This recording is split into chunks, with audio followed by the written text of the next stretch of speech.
हमारे वोट सरकार नहीं है, ये इन्होंने ये छल कपट करके ये जो 20-20, 30-30 सीट के एमएलए को लेकर इन्होंने ये गवर्नमेंट स्थापना किया है। ये महाराष्ट्र, ये जो हमारा सर है ये शर्म से नीचे झुक रहा है। पांडे जी, आप प्लीज जिम्मेदारी को कबूल करते हुए अली दारूवाला साहब, महाविकास अघाड़ी सरकार का ये कहना है कि जो नित नए इंकशाफात नवाब मलिक साहब समीर वानखेड़े को लेकर कर रहे थे, दरअसल ये उसी का नतीजा है। वानखेड़े जी का जो आयोग ने जो डिसीजन दिया वो तो शेड्यूल कास्ट शेड्यूल ट्राइब के तो है। इन्होंने कहा था वो मुस्लिम है, उनके जाके वो निकाह के सर्टिफिकेट्स वो सारे वो काजी को ढूंढ कर लेकर आए थे, वो भी सब मैडम झूठ साबित हुआ ना। क्या करते ये लोग मैडम, नरेटिव करने के लिए, टीआरपी के लिए, एक दिन के लिए ये लोगों का जो ध्यान है वो दूसरी तरफ आकर्षित कर देते।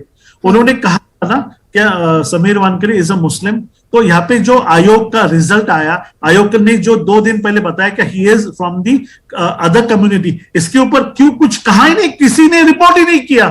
एक एक जो इन्होंने झूठे आरोप लगाए वो सिद्ध होते जा रहे हैं और सिद्ध होंगे। हम ऑफ इंडिया को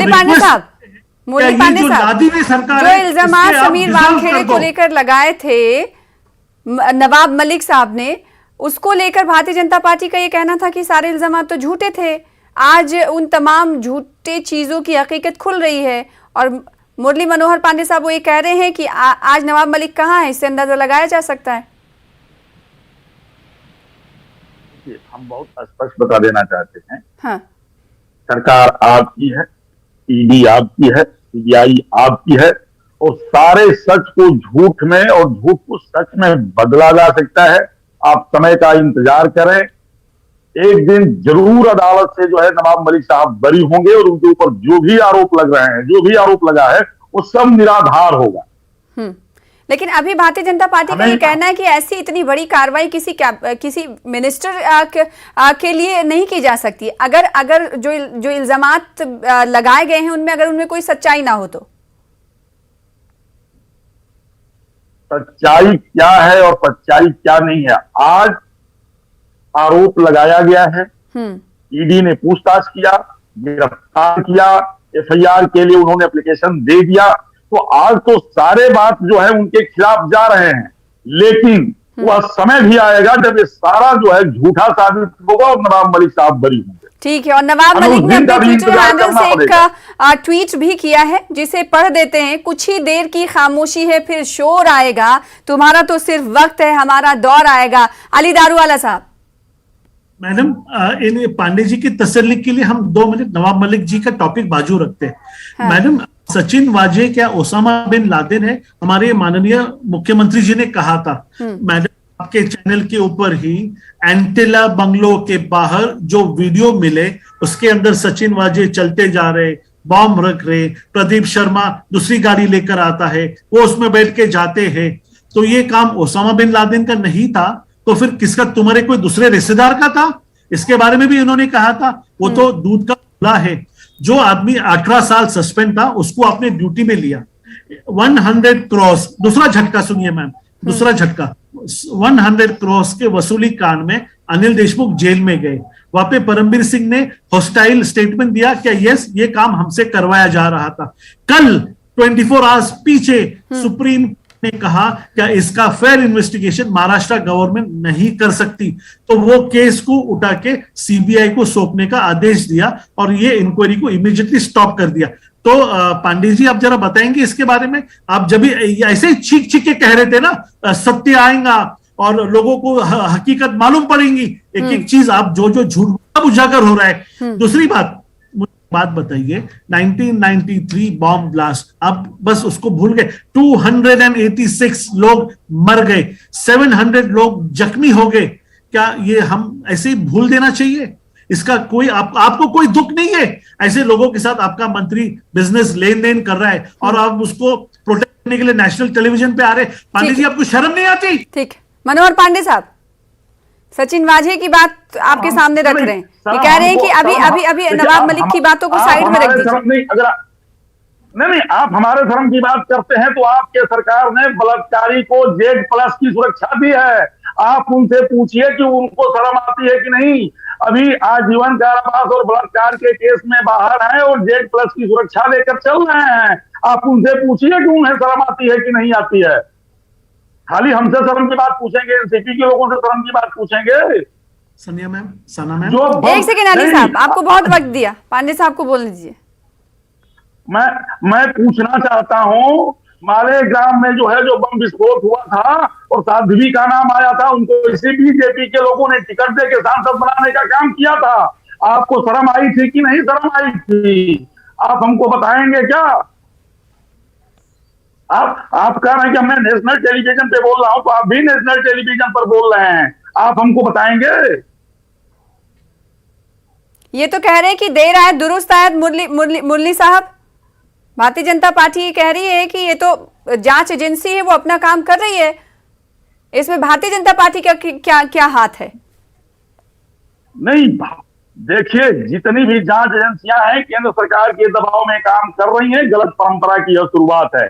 निष्पक्ष जांच होनी चाहिए और जब निष्पक्ष जांच होगा तो दूध का दूध और पानी का पानी हो जाएगा। लेकिन मुरली साहब, एक बात भी बहुत दिलचस्प है, जब भी इस तरह की कार्रवाई होती है तो महाविकास आघाड़ी सरकार की तरफ से ये बातें कही जाने लगती हैं कि महाविकास आघाड़ी सरकार को गिराने की कोशिश है। एक बार फिर से ये बात दोहराई जा रही है, आखिर ऐसा क्यों कहा जाता है?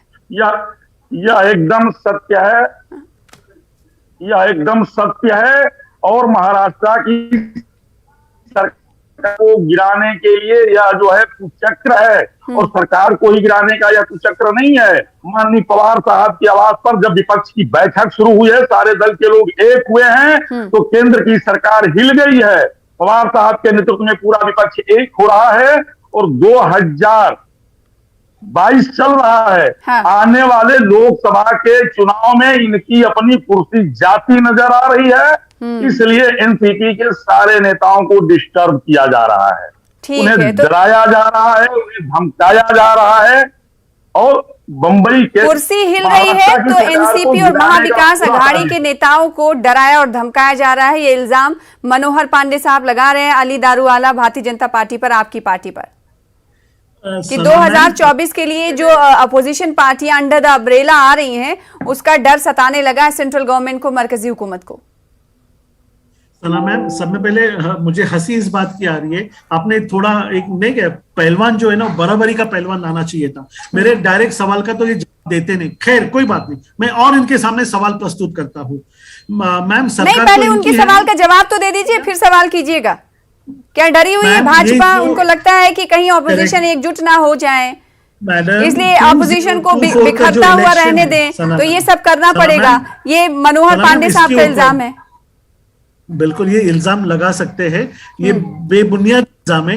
2024 का जो इलेक्शन है जिसके अंदर हम जा रहे, हम पूरी ताकत के साथ जा रहे। मैं ये जो बता रहे ना, ये जो टीआरएस जो आए और इनके साथ में जो इन्होंने समझौता किया, और ये ममता बनर्जी मैम के साथ मिलके ये लोग जो गठबंधन करने वाले हैं, ये गठबंधन ऑलरेडी टूट चुका।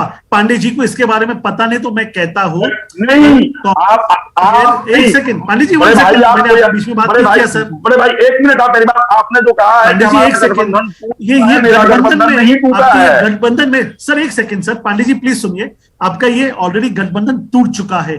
कल आप अगर जानते नहीं, बताता हूँ। सना मैम, पृथ्वीराज चौहान, अशोक चौहान जो यहाँ पर इनके साथ जल्दी कंप्लीट करिएगा, हाँ, में शामिल है, उन्होंने कहा ऐसा कोई गठबंधन जिसमें कांग्रेस नहीं है, हम इनका सपोर्ट। भारतीय जनता कैसे जानते हैं कि महागठबंधन हमारा ममता जी है, हमारे साथ अखिलेश जी हैं, हमारे साथ जो है जितने छोटे दल है परिवारवादी है। बोलो शॉर्ट में, इतना लंबी यादी क्यों देते हो? जितने परिवारवाद, जितने अवसरवाद है, तो बौखलाहट की वजह से ऐसा भारतीय जनता पार्टी अपने इशारों पर जांच एजेंसियों से करवा रही है। महाविकास आघाड़ी और खासकर एनसीपी का इल्जाम है, बयानात का सिलसिला भी शुरू हो चुका है। भारतीय जनता पार्टी का ये कहना है कि देर से आया हुआ कदम, लेकिन सही दिशा में ये कदम, सही समत में कदम जा रहा है। जो कसूरवार है उन्हें सजा मिलनी चाहिए। अब देखना ये होगा कि ये मुद्दा, नवाब मलिक की गिरफ्तारी का मुद्दा, किस हद तक पहुंचता है और किस हद तक ये सियासत पहुंचती। बहुत शुक्रिया हमारे साथ जुड़ने के लिए, अपना अपना मौकफ रखने के लिए। वक्त की कमी है, दो रुख का हिस्सा बनने के लिए फिलहाल इसी के साथ मुझे दीजिए इजाजत। कल फिर हाजिर होंगे बड़े मुद्दे के साथ, तब तक देखते रहिए न्यूज़ 18 उर्दू। आदाब।